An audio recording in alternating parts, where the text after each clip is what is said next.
Luis Ortega's calloused hands trembled as he held the rusted key to what everyone called the worthless shack. His neighbors had already started their cruel whispers, calling him foolish for accepting his estranged grandfather's inheritance.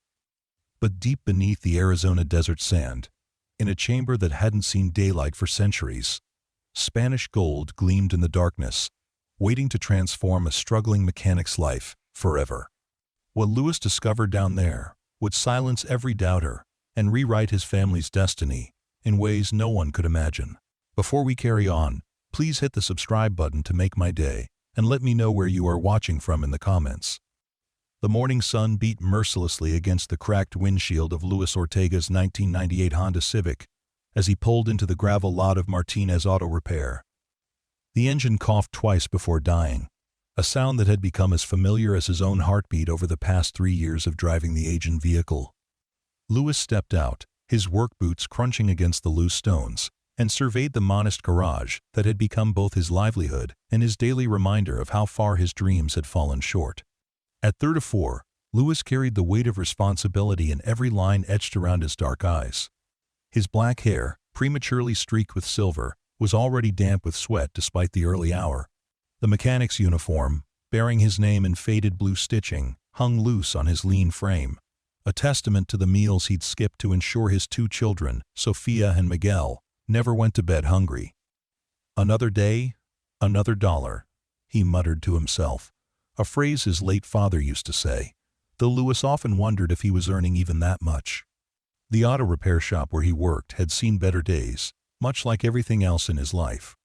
The building's paint peeled like sunburned skin, and the ancient air conditioning unit wheezed and rattled like an old man's chest. Inside the shop, the familiar scents of motor oil and metal shavings greeted him. His coworker, Danny Ramirez, was already bent over the hood of a Ford pickup truck, his thick arms disappearing into the engine compartment. "Morning, Luis," Danny called without looking up. "How are the kids?" "Growing too fast," Luis replied, tying his hair back with a worn rubber band. "Sofia needs new school shoes, and Miguel's eating like he's got a hollow leg. Sometimes I wonder if I'm raising children or feeding a couple of young wolves." Danny chuckled, emerging from under the hood with grease-stained hands. "That's the way it goes, brother. My Maria was the same way at their age. Speaking of which, didn't you say something about your grandfather passing away last month?" Luis's expression darkened slightly. The mention of Mateo Ortega brought a complex mix of emotions that he'd been trying to avoid processing. "Yeah," the old man finally went. 92 years old, and stubborn until the end. I hadn't spoken to him in over 15 years. That's rough, man. Family stuff always is. Did he leave anything behind? Luis pulled a crumpled envelope from his back pocket, the same one that had arrived 2 weeks ago via certified mail. The return address bore the name of a law office in Tucson, and inside had been news that Luis still couldn't quite believe. "He left me some property out in the desert, about 2 hours from here, near a place called Copper Ridge." "Property? Like a house?" "More like a shack, according to the lawyer. The guy made it sound like it's barely standing." Luis shook his head, remembering the attorney's exact words. "Modest structure of questionable habitability. I'm supposed to go out there this weekend to take a look at it. Figure out if it's worth keeping, or if I should just sell it for whatever I can get." Danny wiped his hands on a rag, studying his friend's face. "You don't sound too excited about it." "What's to be excited about? My grandfather was a bitter old man who held grudges like they were made of gold. We had a falling out when I was 19, right after my dad died. Mateo blamed me for not following in the family tradition of being a prospector like him and my father. Said I was wasting my life fixing other people's machines instead of searching for my own fortune." The memory stung even now. Luis could still see his grandfather's weathered face, twisted with disappointment and anger, as he pointed a gnarled finger at Luis and declared him a disgrace to the Ortega name. Those had been the last words they'd exchanged, and Luis had spent the intervening years building a life that felt like a constant struggle to prove the old man wrong, even though Mateo wasn't around to see it. "Maybe this is his way of apologizing," Danny suggested gently. "Old folks sometimes do strange things when they're trying to make amends. Or maybe it's his final way of telling me I'm still not good enough." Leave the failure grandson a worthless piece of desert and let him figure out what to do with it. Luis stuffed the envelope back into his pocket. Either way, I need to deal with it. If there's any chance it's worth something, I could use the money. Sofia's been talking about wanting to take art classes, and Miguel needs a new bike. His old one is held together with duct tape and prayers. The morning passed in the familiar rhythm of diagnostic work and repairs. Luis lost himself in the mechanical problems, finding comfort in the logical progression of identifying issues and solving them. Unlike the complexities of family relationships or financial struggles, car engines followed predictable patterns. Replace the worn parts, adjust the timing, add the right fluids, and everything worked the way it was supposed to. Around noon, as Luis was finishing an oil change on a Toyota Camry, his phone buzzed with a text message from his ex-wife, Carmen. The message was brief and to the point, as most of their communications had become since their divorce 3 years earlier. Kids need money for school supplies. Can you help? Luis stared at the screen, feeling the familiar knot form in his stomach. Carmen wasn't asking out of spite. She was genuinely struggling too. Her job at the department store barely paid enough for her own expenses, let alone the additional costs that came with raising 2 active children. The divorce had been as much about financial stress as anything else, both of them drowning in bills and taking out their frustrations on each other until love had withered into resentment. He typed back, "How much do they need?" $200 for both. I know it's a lot. Luis closed his eyes and calculated quickly. After rent, utilities, groceries, and his car payment, $200 might as well have been $2,000. But his children's education wasn't negotiable. I'll figure it out. Can you wait until Friday? Thank you, Luis. I know you're doing your best. This simple acknowledgement meant more than Carmen probably realized. For too long, Luis had felt like everyone in his life saw only what he couldn't provide, rather than what he was sacrificing to give them what he could. That evening, Luis returned to his small apartment in a complex that had seen better decades. The stucco walls were cracked, and the swimming pool had been drained and empty for 2 years, but the rent was affordable, and the neighbors mostly kept to themselves. His apartment was on the 2nd floor, and the stairs creaked under his weight as he climbed them, keys jingling in his hand. Inside, the space was clean but sparse. The furniture was a collection of second-hand finds and hand-me-downs, but Luis took pride in keeping everything neat and functional. Photographs of Sofia and Miguel covered one wall, documenting their growth from chubby-cheeked toddlers to the lanky preteens they were becoming. Sofia, now 12, had inherited her father's serious nature, but combined it with an artistic soul that seemed to find beauty in unexpected places. She could spend hours drawing elaborate scenes of imaginary worlds, her pencil moving across paper with the confidence of someone much older. Miguel, 2 years younger, possessed an infectious curiosity about how everything worked. He was constantly taking apart broken electronics or building elaborate structures with whatever materials he could find. Luis heated up leftover spaghetti and called both children to let them know he was thinking about them. These nightly check-ins had become a ritual that helped bridge the gap created by their living arrangements. "Dad, guess what happened at school today?" Sofia's voice bubbled through the phone. "Mrs. Rodriguez said my drawing of the desert sunset was good enough to enter in the district art contest. The winner gets a $50 prize and their picture displayed in the library." "That's fantastic, mija. I'm so proud of you." Luis felt his chest swell with pride, momentarily forgetting his financial worries. "When is the contest?" "Next month. But I need better art supplies if I want to make something really special. The colored pencils I have now are pretty worn down." There it was again, the constant reminder that his children's dreams required resources he didn't have. "We'll figure something out, okay? Maybe this weekend we can go to the art store and see what they have." After talking to Miguel, who excitedly described a science experiment involving vinegar and baking soda, Luis sat alone in his living room, staring at the envelope from the lawyer. He pulled out the documents. Again, reading through the legal language that essentially said he now owned 23 acres of Arizona desert and whatever structures existed on the property.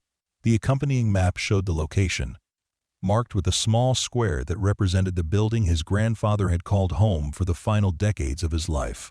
It was isolated, accessible only by a dirt road that branched off from a state highway about 30 miles outside of Copper Ridge. The nearest MBA neighbor appeared to be several miles away. Lewis had vague childhood memories of visiting the property once or twice with his father. But those recollections were hazy and mixed with the general confusion of being a young child in an adult world that didn't always make sense. He remembered his grandfather as a tall, sun-weathered man who smelled of tobacco and spoke in a mixture of English and Spanish, his voice rough from years of desert wind and solitude. Mateo Ortega had been what people politely called a character, and what Creffer, others less charitably described as an eccentric old hermit. He'd spent most of his adult life convinced that the desert held secrets, that somewhere in the vast expanse of rock and sand lay treasures waiting to be discovered by someone persistent enough to find them. Lewis's father, Roberto, had shared that obsession for a while, spending weekends with metal bull detectors and shovels, chasing stories of lost mines and buried caches. But Roberto had eventually given up the treasure hunting to focus on more practical concerns like steady employment and raising a family. That decision had created a rift between father and son that never fully healed. And when Roberto died of a heart attack at 48, Mateo had somehow blamed Lewis for distracting his son from what the old man believed was their family's true calling. Now, 15 years later, Lewis found himself reluctantly connected to that same piece of desert that had consumed so much of his grandfather's life. The rational part of his mind told him to sell the property as quickly as possible and use whatever money he got to help his children. But something else, a curiosity he didn't want to acknowledge, made him want to see the place for himself first. Saturday morning arrived with the promise of another scorching day. Luis had borrowed Danny's pickup truck for the trip, loading it with basic tools, water, and a cooler with sandwiches. The drive to Copper Ridge took him through landscape that gradually shifted from suburban sprawl to desert wilderness, the city's concrete and asphalt giving way to endless stretches of sand, rock, and stubborn vegetation. The town of Copper Ridge itself was barely worthy of the name, consisting of a gas station, a diner that looked like it hadn't been updated since the 1970s, and a handful of mobile homes scattered along the main road. Lewis stopped at the gas station to top off the tank and get directions to his grandfather's property. The attendant, a sunburnt man in his 60s with arms covered in faded tattoos, looked at the address Lewis showed him and nodded knowingly. "Oh, you're looking for old Mateo's place. Heard he passed on recently. You family?" His grandson. "Sorry for your loss." Mateo was a bit of a legend around here. Spent decades out there in the desert, always convinced he was going to strike it rich. Most folks thought he was a little touched in the head, but he was harmless enough. Never caused any trouble, kept to himself mostly. The man gave Lewis detailed directions to the dirt road turnoff, warning him that the last few miles could be rough on a vehicle that wasn't built for off-road travel. "Hope you brought plenty of water. It's easy to get dehydrated out there, and cell phone coverage is spotty at best." Luis thanked him and continued driving, following the highway until he reached the turnoff marked only by a rusty mailbox leaning at a precarious angle. The dirt road immediately proved to be exactly as advertised, rutted and rocky, requiring careful navigation to avoid scraping the truck's undercarriage on protruding stones. The landscape around him was simultaneously beautiful and harsh, painted in shades of red, brown, and pale green, where desert plants managed to survive. Mountains rose in the distance, their peaks sharp against the brilliant blue sky. It was the kind of scenery that appeared on postcards selling the romance of the American Southwest. Though Lewis was more aware of the heat radiating through the truck's windows and the isolation that seemed to grow more complete with each mile. After 4 to 5 minutes of careful driving, he finally spotted a structure in the distance. As he drew closer, Lewis had to admit that calling it a shack wasn't entirely unfair. The building was small, perhaps 600 square feet, constructed of weathered wood and corrugated metal. It sat on a slight rise in the landscape, surrounded by scattered boulders and desert vegetation that had grown wild in the absence of any landscaping efforts. But despite its modest appearance, there was something appealingly solid about the structure. The walls were straight, the roof appeared intact, and the front porch, though simple, looked sturdy enough to support someone's weight. It wasn't pretty, but it had clearly been built to withstand the desert's extremes. Lewis parked the truck in what might generously be called a driveway and sat for a moment, studying his inheritance.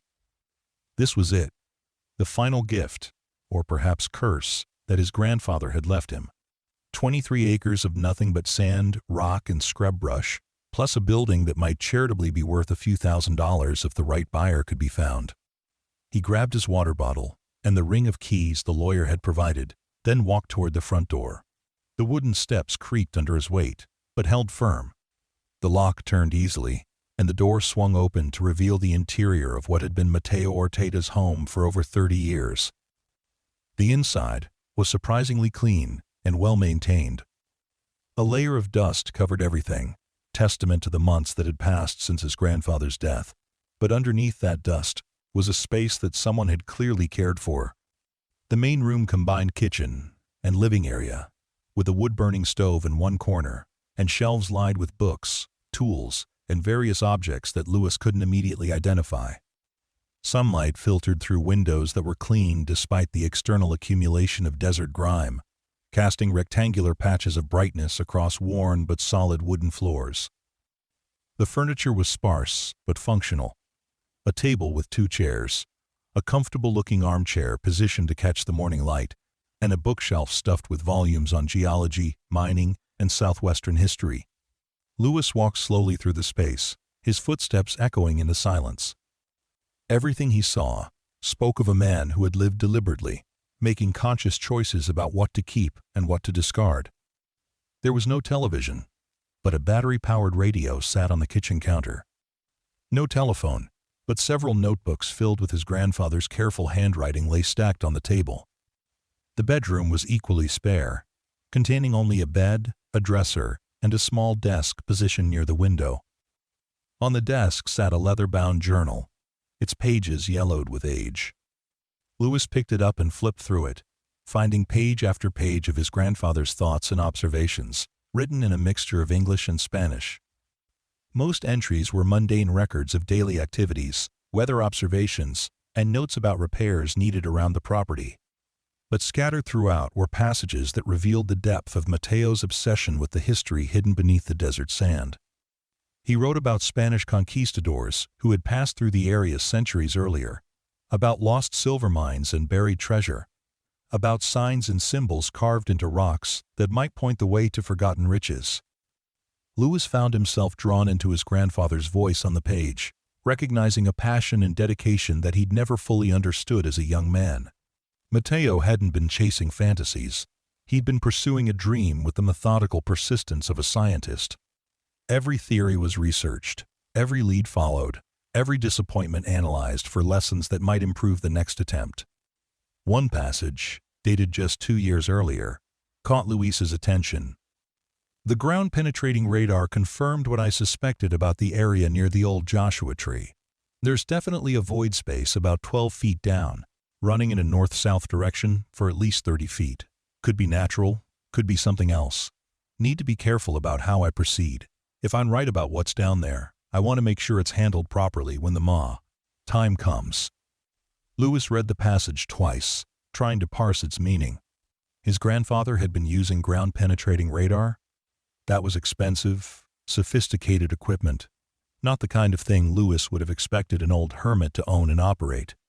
And what was this void space he detected? Continuing through the journal, Lewis found references to other advanced surveying techniques, detailed geological surveys, and correspondence with historians and archaeologists at various universities. This wasn't the work of a delusional old man digging random holes in the desert. Mateo had been conducting a serious scientific investigation. The final entry, written just weeks before his death, was brief but significant. Everything I've worked for is finally coming together. The pieces fit. Lewis will understand someday, even if he doesn't now. The family name will mean something again. Luis closed the journal, feeling a chill despite the day's heat. Whatever his grandfather had been working on, it had remained important to him until the very end.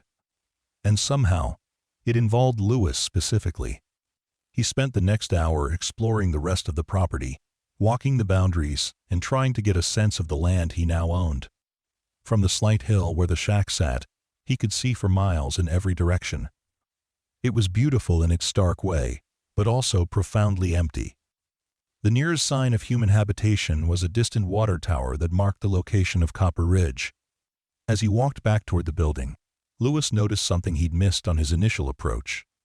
Behind the shack, partially hidden by a cluster of desert vegetation, stood what looked like a workshop or storage shed. The structure was newer than the main house, built with more recent materials and techniques. The door to the shed was secured with a heavy-duty padlock, but one of the keys on his grandfather's ring fit perfectly. Inside, Lewis found himself in what could only be described as a professional research facility. The space was lined with shelves holding geological equipment, surveying instruments, maps, charts, and dozens of carefully labeled sample containers. A large table dominated the center of the room, covered with detailed topographical maps of the surrounding area. Red pins marked various locations, connected by colored string that created a complex pattern across the landscape. Handwritten notes were attached to many of the pins, describing soil composition, mineral content, and historical significance. But what caught Luis's attention most was the corner of the shed where several pieces of expensive-looking electronic equipment sat on a purpose-built table. He recognized some of it from his mechanical background: computers, GPS units, and what appeared to be the ground-penetrating radar mentioned in the journal entries. This wasn't a setup of a eccentric old prospector playing in the desert. This was the laboratory of someone conducting serious geological research.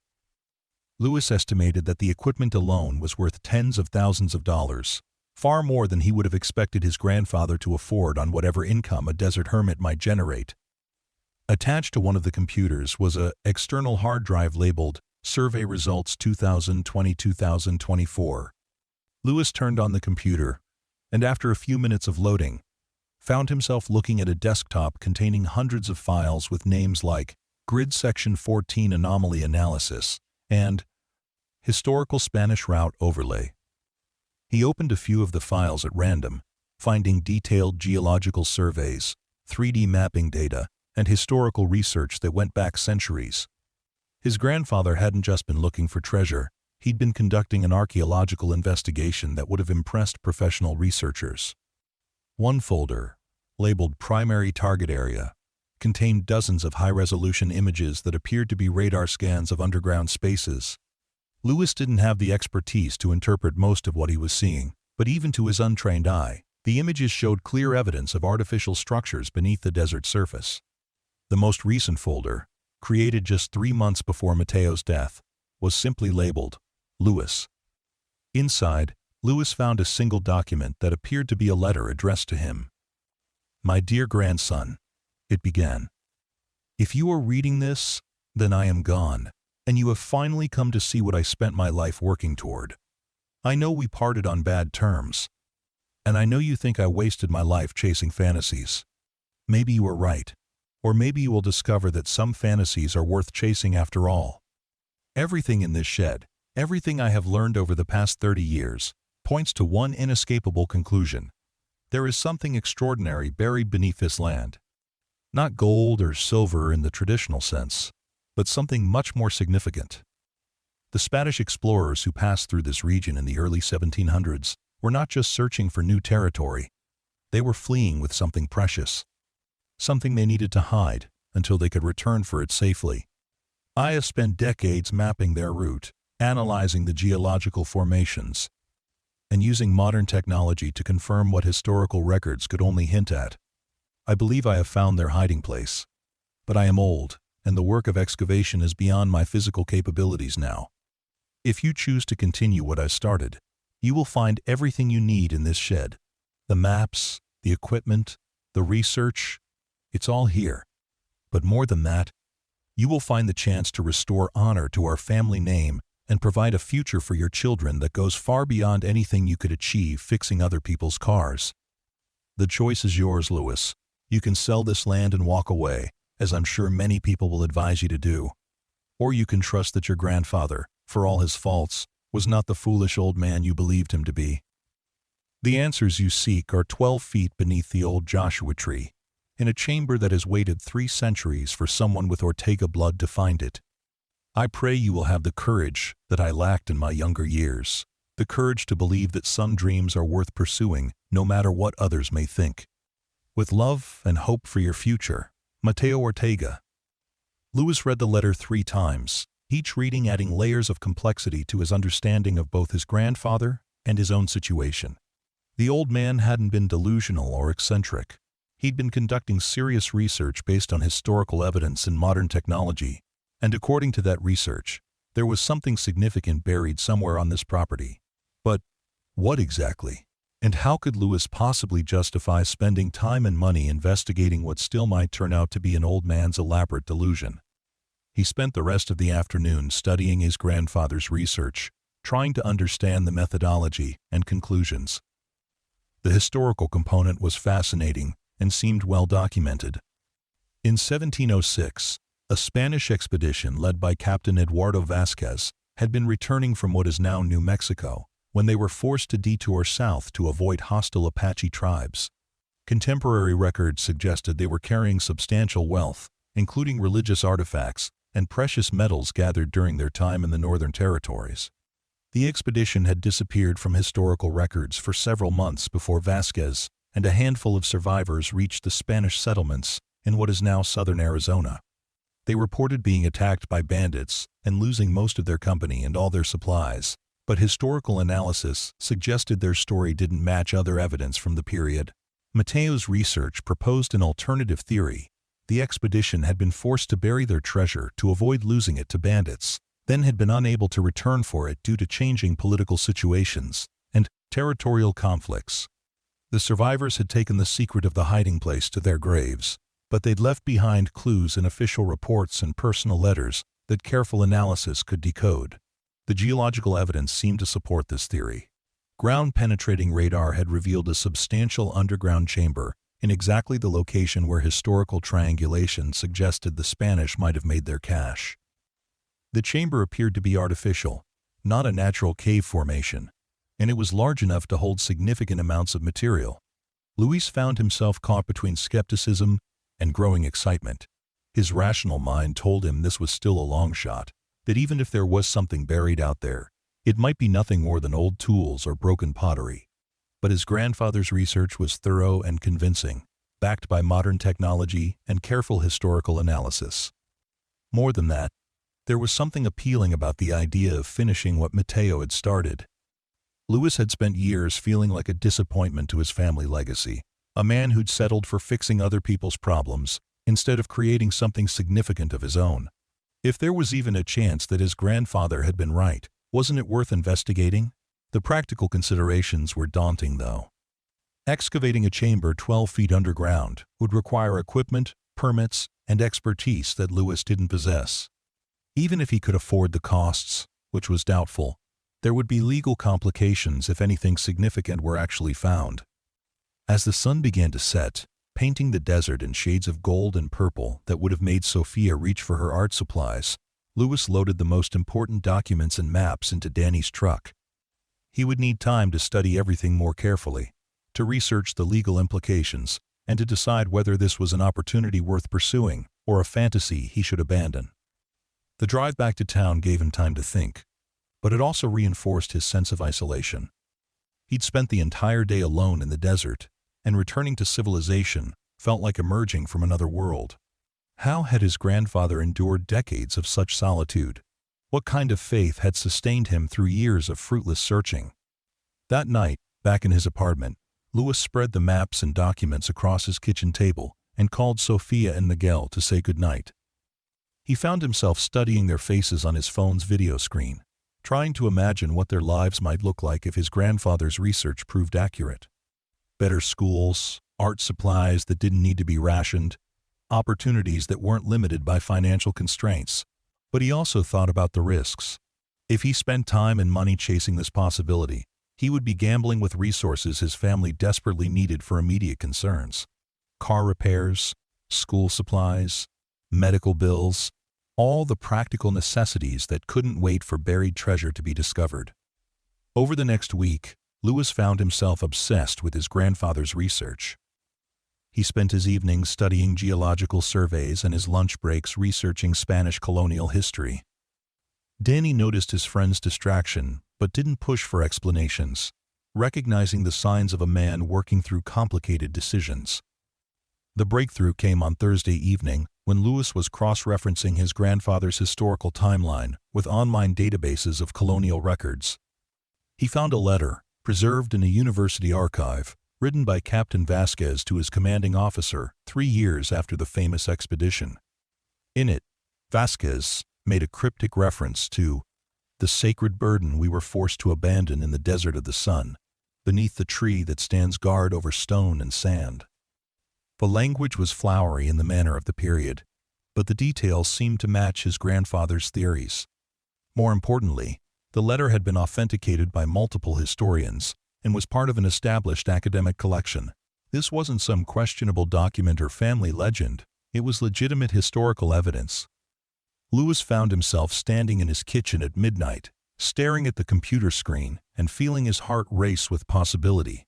His grandfather might actually have been right. There might actually be something significant buried beneath that Joshua tree. But even if the treasure existed, the practical challenges remained overwhelming.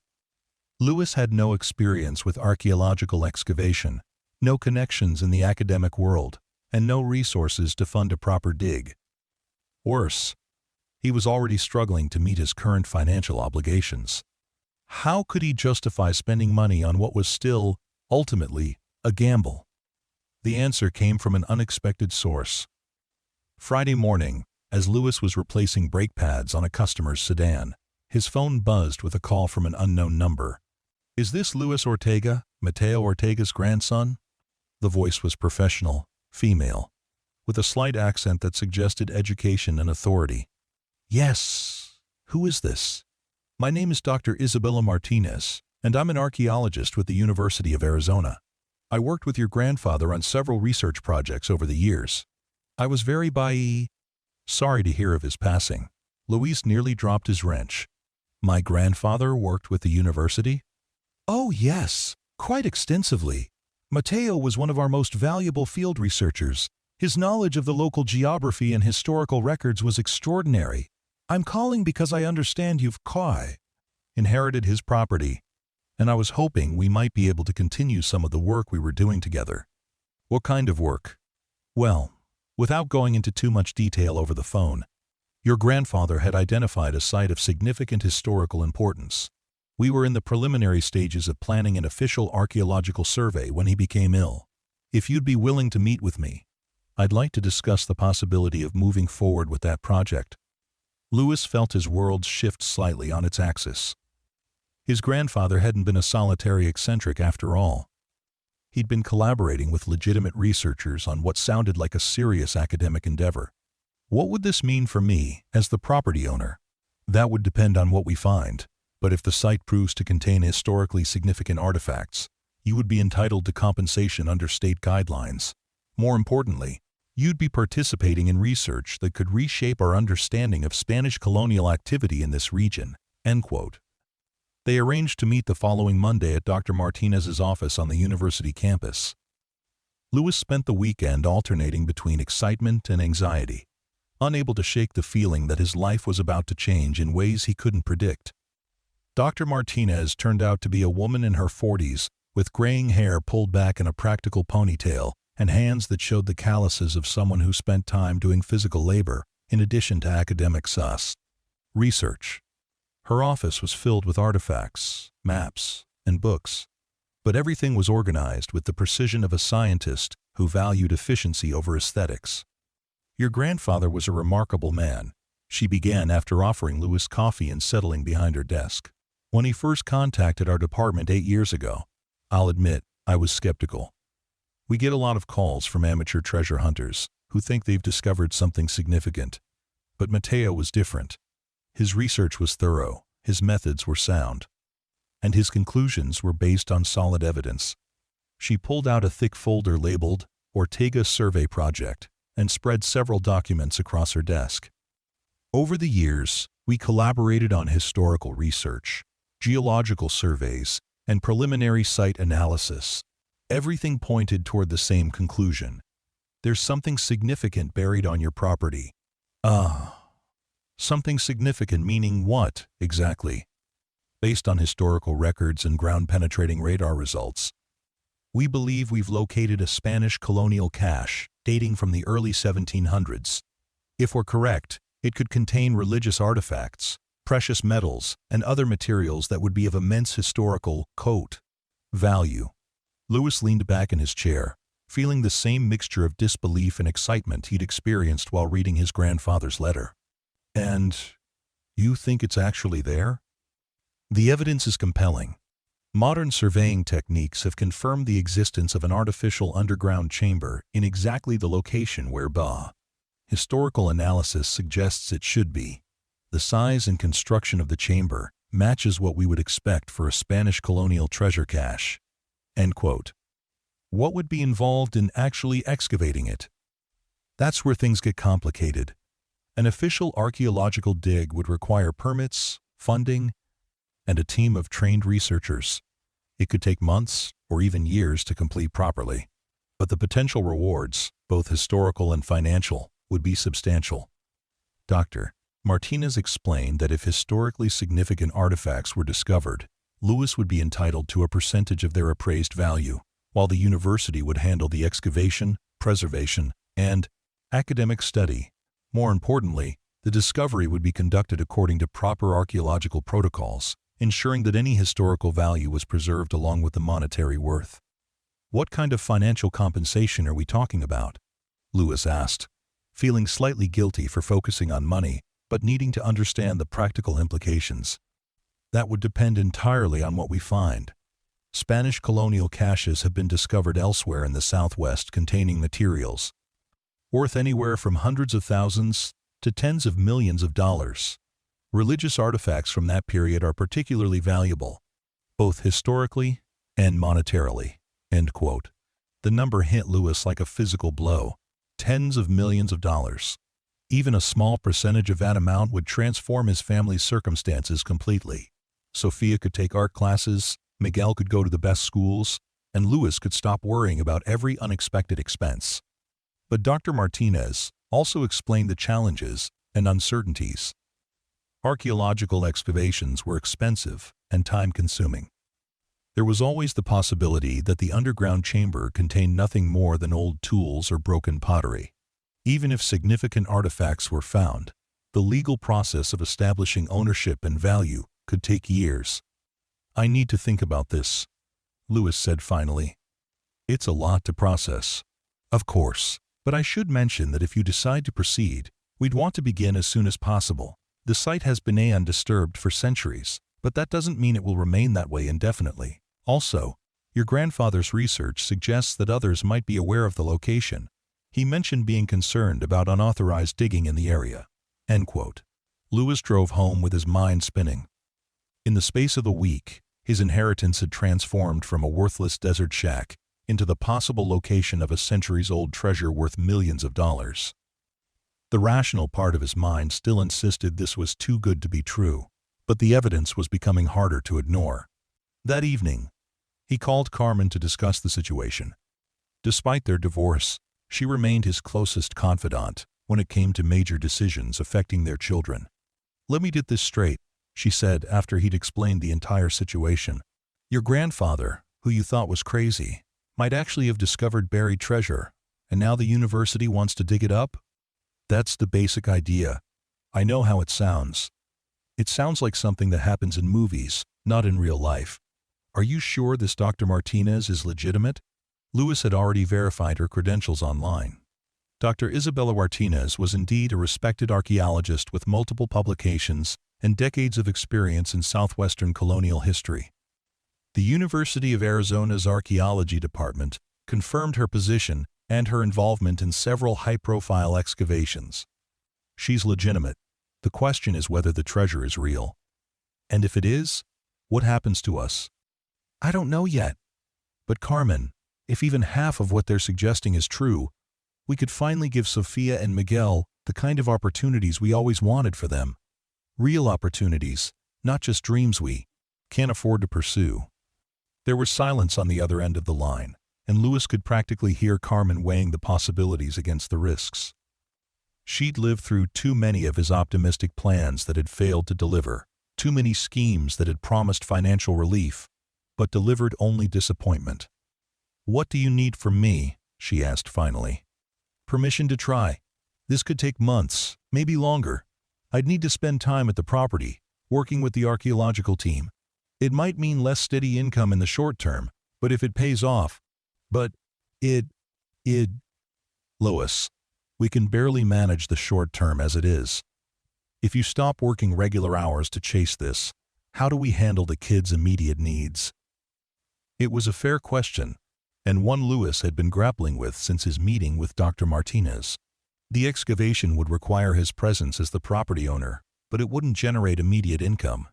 He'd be gambling with his family's financial stability on the chance that his grandfather's treasure actually existed. "I've been thinking about that. Danny's been talking about needing a partner in the shop, someone who could help him expand the business. Maybe I could work out an arrangement where I have more flexible hours, enough to be involved in the dig, but still generate income." End quote. "And if nothing's down there? If your grandfather was wrong, and this whole thing is just an expensive waste of time? Then I sell the property, and we're no worse off than we are now." "But Carmen, what if he was right? What if there really is something down there that could change everything for our kids?" Carmen agreed to support his decision, whatever he chose, but she made him promise to think carefully about the risks.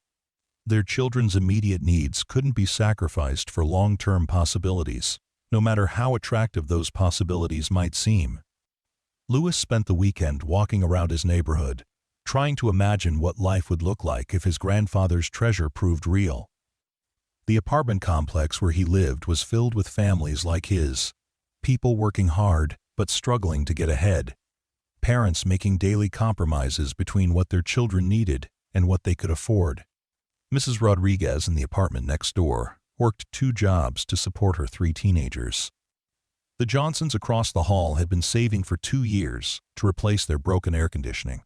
Everyone was just one unexpected expense away from financial crisis, one car repair or medical bill away from serious hardship. But what if he could escape that cycle? What if he could provide his children with opportunities that didn't require constant sacrifice and compromise? What if Sophia could pursue her art without worrying about the cost of supplies, and Miguel could explore his scientific interests without limitations?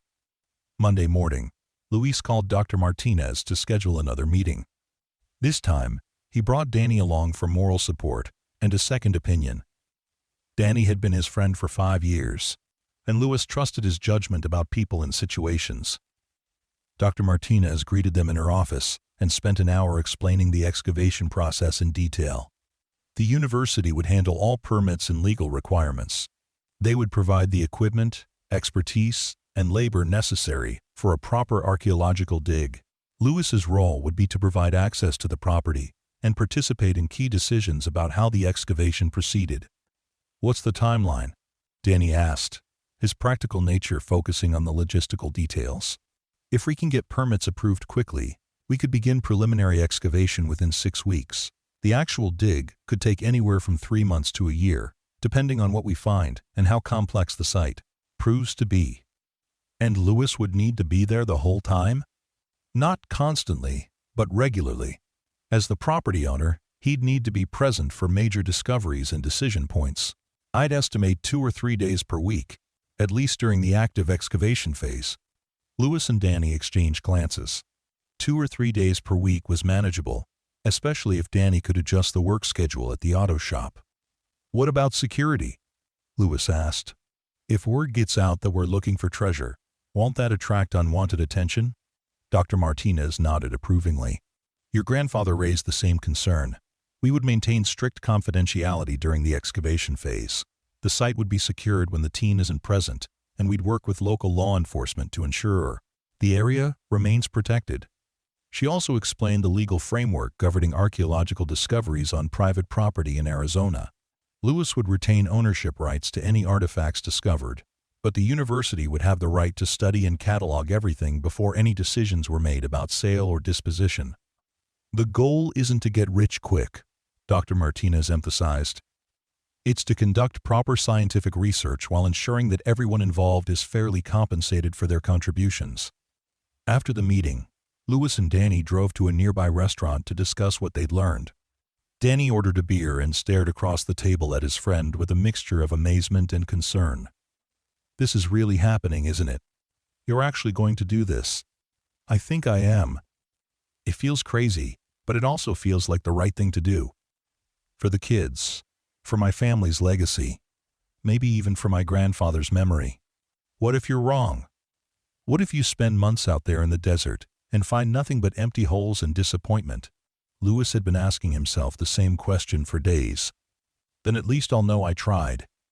I've spent years playing it safe, taking the steady job, making the sensible choices. And where has it gotten me? I'm 34 years old, and I still can't afford to buy my daughter a set of decent art supplies. And what if you're right? What if there really is treasure down there worth millions of dollars? Then maybe I can finally be the father my children deserve. Maybe I can give them opportunities instead of limitations." Danny raised his beer in a mock toast. "To your grandfather's crazy treasure hunt. May it be less crazy than it sounds." Louis laughed, feeling some of the tension he'd been carrying for weeks finally beginning to ease. He'd made his decision. Whatever happened next, at least he wouldn't spend the rest of his life wondering what might have been. The permit process took longer than expected.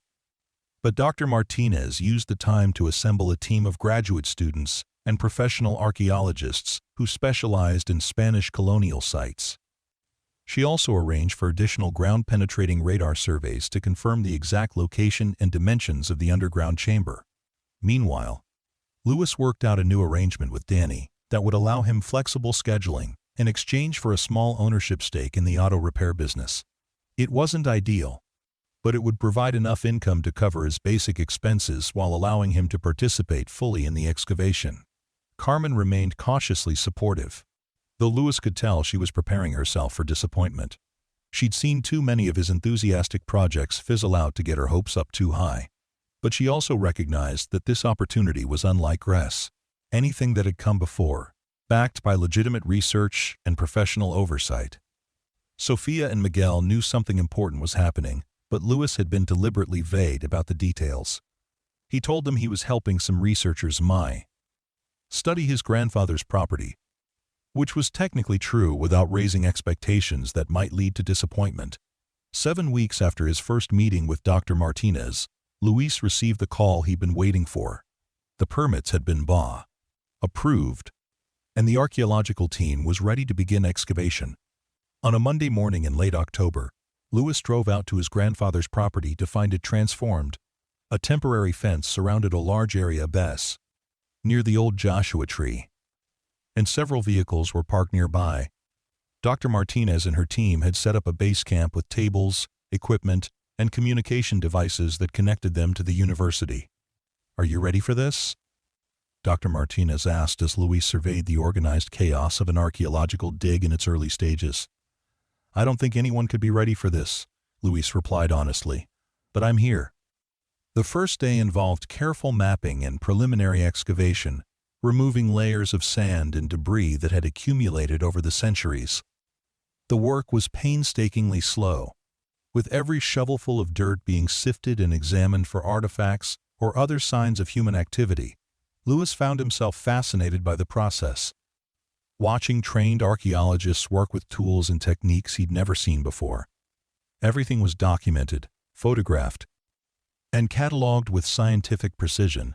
This wasn't the random digging he'd imagined when he first learned about treasure hunting. It was careful, methodical research that treated every discovery, no matter how small, as potentially significant. By the end of the first week, the team had excavated down about 6 feet, confirming that the soil showed clear signs of having been disturbed in the distant past. Tool marks on rocks suggested that someone had indeed dug a large hole in this location centuries earlier. "We're definitely on the right track," Dr. Martinez told Louis as they examined the evidence together.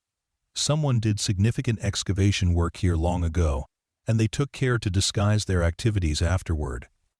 The second week brought more dramatic discoveries.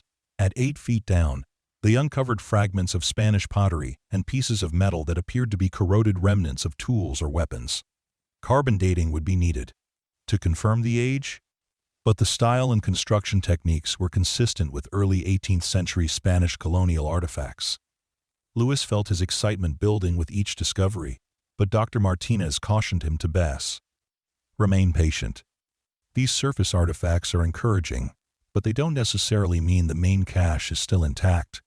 It's possible that earlier treasure hunters found and removed the primary deposits while leaving behind smaller items. The breakthrough came on a Thursday afternoon during the third week of excavation.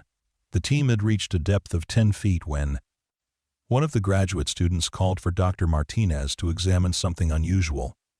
Luis was at the auto shop when he received the call, but he dropped everything and raced out to the dig site. He arrived to find the entire team gathered around the excavation pit, staring down at something that had them all visibly excited. Dr. Martinez looked up as Luis approached, her face flushed with the kind of enthusiasm that couldn't be faked. "Luis, you need to see this," she called, gesturing for him to join them at the edge of the pit. At the bottom of the excavation, partially exposed but still mostly buried, was the unmistakable edge of a wooden structure. It appeared to be the corner of a large box or chest, constructed from heavy timbers that had somehow survived 3 centuries of burial in the desert. "Is that what I think it is?" Luis asked, his voice barely above a whisper. "We won't know for sure until we expose more of it, but it certainly appears to be a constructed container of some kind. The wood is remarkably well preserved, probably due to the dry desert conditions." The team worked with even greater care over the next 2 days, slowly exposing more of the wooden structure. It proved to be a rectangular container, roughly 6 feet long by 4 feet wide, built from thick planks and reinforced with metal bands that had corroded over time, but still held the structure together. But more significantly, it wasn't alone. As they expanded the excavation area, they discovered 2 more similar containers positioned nearby, suggesting that whoever had buried them had been hiding substantial amounts of material. 3 chests, Dr. Martinez said to Luis, as they stood together looking down at the exposed containers. "Your grandfather was right about everything. This is definitely a Spanish colonial cache, and it's intact." Luis felt his knees go weak. After weeks of careful excavation and mounting evidence, they had actually found his grandfather's treasure. It was real, it was here, and it was apparently substantial enough to require 3 large containers. What happens now?" he asked. "Now we excavate the chests carefully and transport them to a controlled environment where we can open them safely. Whatever's inside has been preserved for 300 years. We want to make sure it survives the next 300.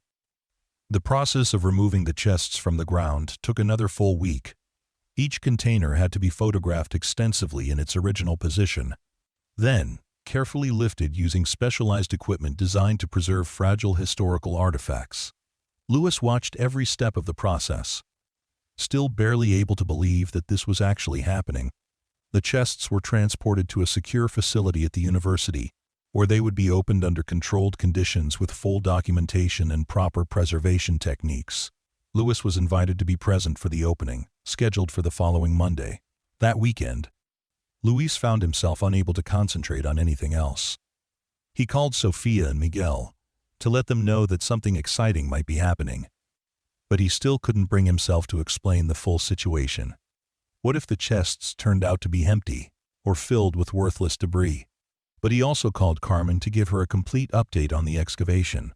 She listened in stunned silence as he described the discovery of the 3 chests and the plans for opening them. "Luis, this is really happening, isn't it?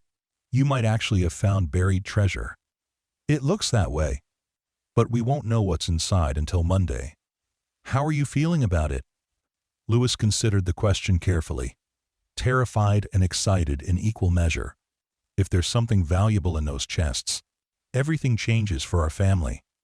But if there isn't, then you tried something brave and it didn't work out. That's not the worst thing that could happen to a person. Monday morning, Luis arrived at the university to find Dr. Martinez and her team assembled in a secure laboratory designed for handling fragile historical artifacts. The 3 chests sat on separate press tables, looking smaller and more fragile than they had in the ground, but somehow more significant in the controlled environment of the lab. Before we begin, Dr. Martinez said, I want to emphasize that whatever we find, this is already a significant historical discovery.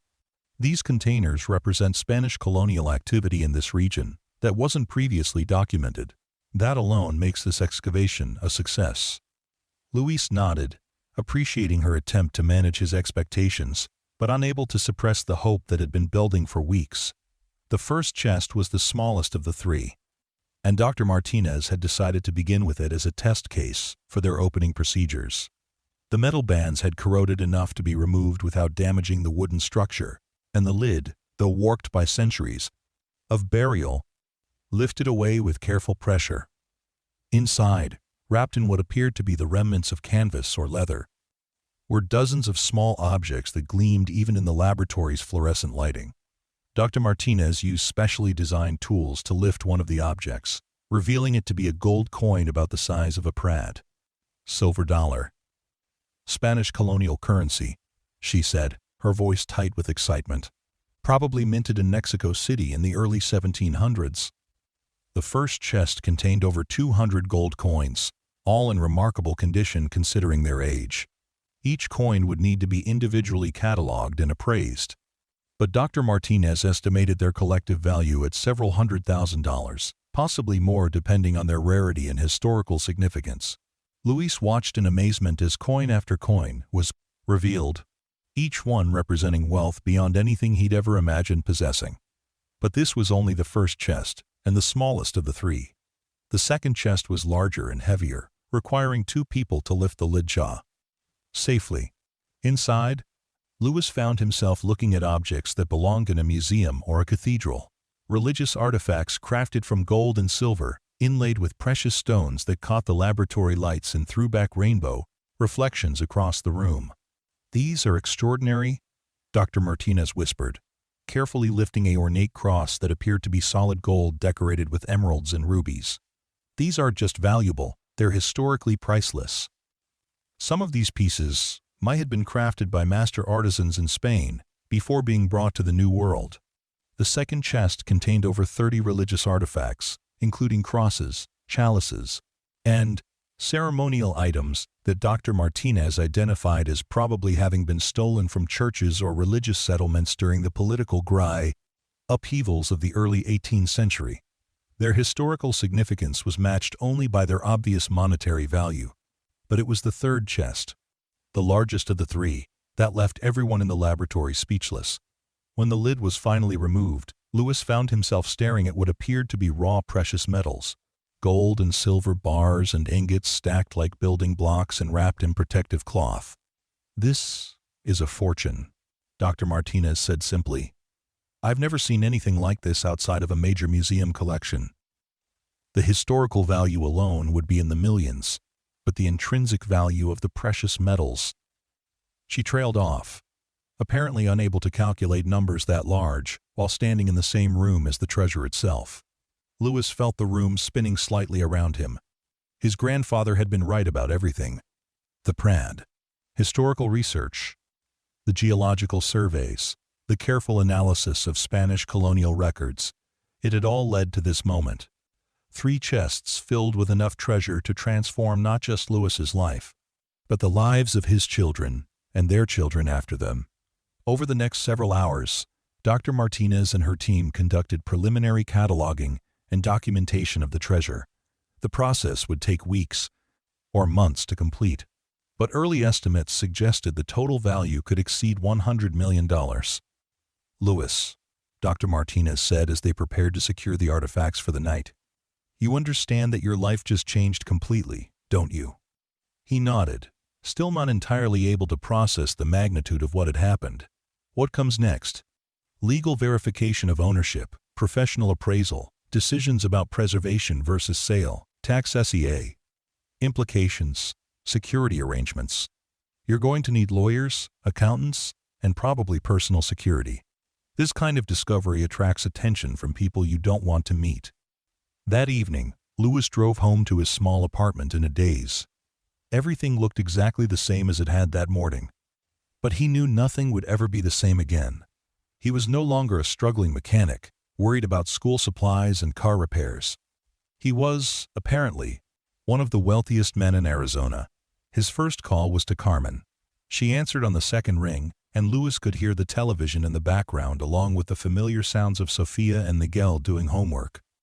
"How did it go?" she asked immediately. "Carmen, you need to sit down." "That bad?" "That good. We found it. We found everything. The treasure is real, and it's worth more money than I can even comprehend." There was silence on the other end of the line, followed by the sound of Carmen slowly sitting down in a chair. "How much money, Lewis?" "They think it could be worth over $100 million. "I'm sorry, I thought you said $100 million. "I did." "Lewis, that's not possible. People don't just find $100 million buried in the desert." "Apparently they do. I saw it, Carmen. Chests full of gold coins and religious artifacts and precious metals. Dr. Martinez says it's one of the most significant archaeological discoveries in the history of the Southwest." Carmen was quiet for a long time, and Lewis could practically hear her trying to process information that challenged everything she thought she knew about how the world worked. "What does this mean for us?" she asked finally. "It means Sophia can take art classes at the best schools in the country. It means Miguel can pursue any scientific interest he develops. It means we never have to worry about money again, ever." "And what does it mean for you?" Lewis considered the question. What did it mean for him? He'd spent his entire adult life defined by financial limitations, making decisions based on what he could afford rather than what he wanted to do. Now, suddenly, those limitations had disappeared. "I don't know yet. I'm still trying to understand that this is real." They talked for another hour, making tentative plans for how to handle the practical implications of sudden wealth. Carmen would need to consider whether to continue working. Lewis would need to make decisions about the auto repair shop, and both of them would need to figure out how to explain the situation to Sophia and Miguel. But more than the practical considerations, Lewis found himself thinking about his grandfather. Mateo Ortega had spent 30 years in the desert, convinced that something significant lay buried beneath the Arizona sand. He'd endured isolation, ridicule, and family estrangement in pursuit of a dream that everyone else considered impossible. And he'd been right about everything. Lewis spent the next several days working with Dr. Martinez to begin the complex process of establishing legal ownership and determining the best way to handle the treasure. The university was eager to study and display the artifacts, offering Lewis a partnership that would ensure proper historical preservation while maximizing the financial benefits. Lawyers specializing in archaeological discoveries flew in from Phoenix and Los Angeles to help navigate the legal complexities. Appraisers and auction houses began the process of establishing formal valuations. Security companies were hired to protect both the treasure and Lewis's family from the attention that such discoveries inevitably attracted. Within a week, the story had leaked to the media despite everyone's efforts to maintain confidentiality. Lewis found himself fielding calls from reporters, television producers, and documentary filmmakers, all wanting to tell the story of the mechanic who discovered Spanish treasure in the Arizona desert. But the media attention also brought validation for his grandfather's work. Historical societies and universities across the Southwest reached out to acknowledge Mateo Ortega's research and contributions to understanding Spanish colonial activity in the region. The man who had died believing himself to be a failure was posthumously recognized as a legitimate researcher who had made one of the most significant archaeological discoveries in modern American history. 2 months after the treasure was discovered, Lewis received the final appraisal reports. The total value of the artifacts was estimated at $143 million, with potential for additional appreciation as historical interest in the discovery continued to grow. Lewis's share, after taxes and university partnership agreements, would be approximately $70 million, enough to place him among the wealthiest individuals in Arizona and provide financial security for his family for generations to come. But perhaps more importantly, The discovery had restored honor to the Ortega family name. Mateo's research was being studied by historians around the world, and Luis found himself invited to speak at conferences and universities about the importance of preserving family legacies and pursuing dreams that others might consider impossible. On a Saturday morning in December, exactly 1 year after receiving the letter from his grandfather's lawyer, Luis drove out to the desert property with Sofia and Miguel. The excavation site had been filled in and restored, but a small marker now indicated the location where Spanish treasure had been discovered after 3 centuries of hiding. Sofia, now 13 and enrolled in advanced art classes at a prestigious private school, had brought her sketchpad to capture the landscape that had changed their lives.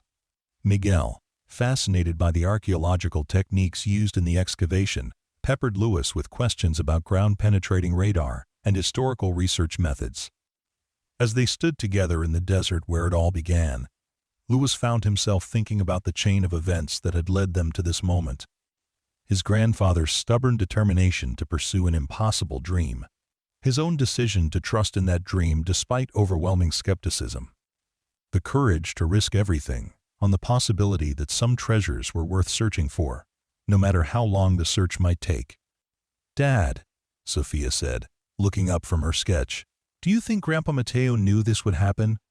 Do you think he knew we'd actually find the treasure?" Luis looked out across the desert landscape, imagining his grandfather spending decades walking this same ground, mapping and researching and believing in possibilities that no one else could see. "I think he hoped, mija. I think he spent his whole life hoping that someday his family would understand that some dreams are worth chasing, even when everyone else thinks you're crazy. Are you glad you chased his dream?"